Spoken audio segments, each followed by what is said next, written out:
بسم اللہ الرحمن الرحیم۔ السلام علیکم۔ ابن کثیر میں ہے کہ قارون حضرت موسیٰ علیہ السلام کا چچا زاد بھائی تھا۔ اس کا نسب یہ ہے قارون بن یامد بن کاہیس، اور حضرت موسیٰ علیہ السلام کا نسب نامہ یہ ہے موسیٰ بن عمران بن کاہیس۔ یہ تورات کا حافظ تھا اور بہت خوبصورت اور خوش آواز تھا، اس لیے لوگ اس کو منور کہتے تھے، لیکن سامری کی طرح یہ بھی منافق ثابت ہوا۔ تفسیر کشف الرحمن میں ہے کہ یہ بہت مالدار تھا اور اسی وجہ سے متکبر تھا۔ اس کے خزانہ کی کنجیاں بہت وزنی تھیں، پہلے لوہے کی کنجیاں تھیں، پھر لکڑی کی بنوائی گئیں، اور جب وہ بھی بھاری ہو گئیں تو پھر چمڑے کی بنوائی گئیں، اور فرعون کی طرف سے بنی اسرائیل سے بیگار لینے پر مقرر تھا، اور مزدوری اس کے ہاتھ سے ملا کرتی تھی۔ اس کام میں اس نے خوب مال کمایا تھا۔ معروف القرآن میں ہے کہ حضرت یوسف علیہ السلام کا مدفون خزانہ اس کے ہاتھ لگا تھا، جس کی وجہ سے یہ مالدار ہوا۔ جب حضرت موسیٰ علیہ السلام کے ہاتھوں فرعون غرق ہوا تو بنی اسرائیل کی بیگار بھی ختم ہو گئی، جس کی وجہ سے اس کی روزی موقوف ہو گئی۔ اس بنا پر یہ حضرت موسیٰ کے ساتھ حسد رکھتا تھا اور آپ کے 100 طرح کے عیب نکالتا، تہمتیں لگاتا، اور دوسرا یہ کہ اس کی خواہش تھی کہ بنی اسرائیل کی قیادت مجھے ملے، اور اس کی حضرت موسیٰ علیہ السلام سے اس نے شکایت بھی کی تھی۔ تو آپ نے فرمایا یہ جو کچھ ہے اللہ کی طرف سے ہے، مگر وہ اس پر مطمئن نہ ہوا اور حضرت موسیٰ علیہ السلام سے حسد کرنے لگا۔ قوم کے علماء نے اس کو زکوٰۃ دینے کی ہدایت کی تو اس نے صاف انکار کر دیا کہ میرے اس مال میں کسی کا کچھ حصہ نہیں ہے، یہ مال میں نے اپنی محنت اور ہوشیاری سے حاصل کیا ہے۔ تفسیر میں مذکور ہے کہ قارون ایک دن نہایت ہی قیمتی پوشاک پہن کر ایک سفید خچر پر بیٹھ کر نکلا، اور اس کے جلوس میں ہزاروں پیدل اور سوار تھے۔ اس نے اپنے غلاموں کو بھی بیش بہا پوشاکیں پہنائی ہوئی تھیں۔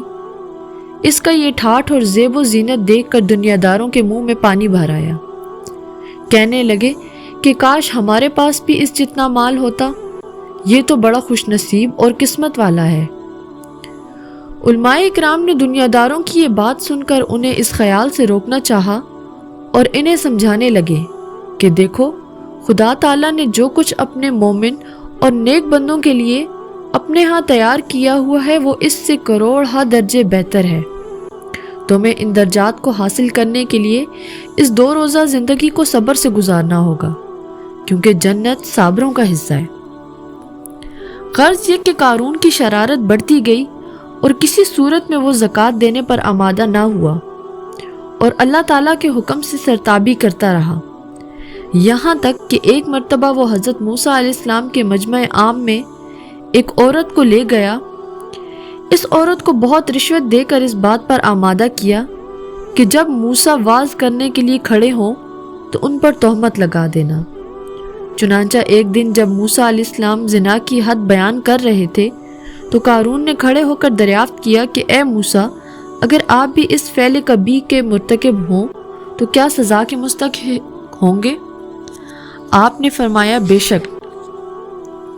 قارون نے عورت کی طرف اشارہ کیا، وہ عورت کھڑی ہوئی اور اپنے ساتھ بس بدکاری کی نسبت بیان کرنے لگی۔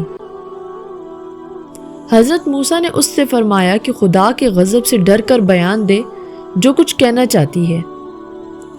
ابن کثیر نے لکھا ہے کہ وہ عورت کھڑی ہوئی اور اس نے اس طرح کہا کہ تو وہی نہیں ہے جس نے میرے ساتھ ایسا ایسا کیا؟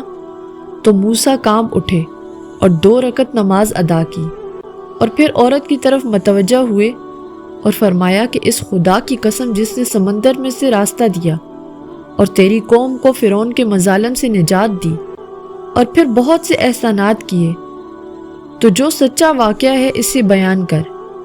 اس پر عورت کا رنگ بدل گیا اور اس نے صحیح واقعہ بیان کر دیا اور سچے دل سے توبہ کر لی، اور وہ تھیلیاں بھی پیش کی جن پر قارون کی مہر لگی ہوئی تھی۔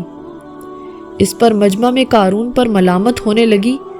موسیٰ علیہ السلام سجدہ میں گر کر دعا مانگنے لگے۔ ارشاد ہوا زمین کو حکم دو کہ یہ تمہاری اطاعت کرے۔ حضرت موسیٰ نے زمین کو فرمایا کہ اے زمین اس کو پکڑ لے۔ قارون زمین کے اندر دھسنا شروع ہو گیا۔ اس سے قبل آپ نے اعلان فرمایا کہ تمام بنی اسرائیل یہاں سے چلے جائیں اور صرف قارون اور اس کے ساتھی یہیں ٹھہریں۔ صرف 2 آدمی قارون کے ساتھ بیٹھے رہے اور وہ بھی زمین میں دھسنے لگے۔ ان سب نے چلانا شروع کر دیا اور حضرت موسیٰ علیہ السلام سے معافی مانگنے لگے۔ آپ برابر زمین کو حکم دیتے رہے کہ اس کو پکڑ لے، یہاں تک کہ زمین قارون کو نگلتی چلی گئی۔ بعض مفسرین نے صرف قارون کے دھسنے کا ذکر کیا ہے کہ دھستے دھستے بھی قارون کی آنکھوں کے اشارے سے معافی مانگتا رہا، لیکن حضرت موسیٰ نے اس کو معاف نہ کیا۔ بنی اسرائیل کے بعض لوگوں کو شبہ ہوا کہ حضرت موسیٰ نے اس کے مال پر قبضہ کرنے کے لیے ایسا کیا ہے، اس لیے اس کا سامان بھی دھسا دیا گیا۔ بعض مفسرین نے لکھا ہے کہ دھستے وقت قارون نے موسیٰ علیہ السلام سے کہا کہ تو نے میرا مال حاصل کرنے کے لیے ایسا کیا ہے، تو اللہ تعالیٰ نے اس کی تمام مال و دولت اس کے سر پر رکھ دی، اور اس طرح وہ تمام مال سمیت دفن ہو گیا۔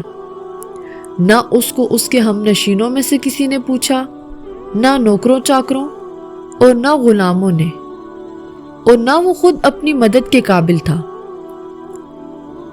ارشاد ہے، پھر اس کی مدد کو کوئی ایسی جماعت نہیں ہوئی جو اس کو خدا سے بچا لیتی، اور نہ وہ خود اپنے آپ کو بچا سکا۔ جب قارون کا یہ انجام ہوا تب دنیا داروں کی آنکھیں کھلی جو کل تک کاش ہم کو بھی وہ ساز و سامان ملتا جو قارون کو ملا کہتے تھے۔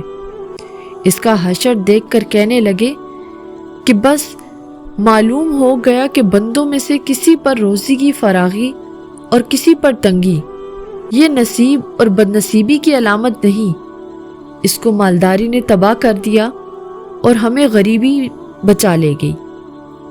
اگر ہم بھی مالدار ہوتے تو شاید ہمارا بھی اس جیسا ہی اشر ہوتا۔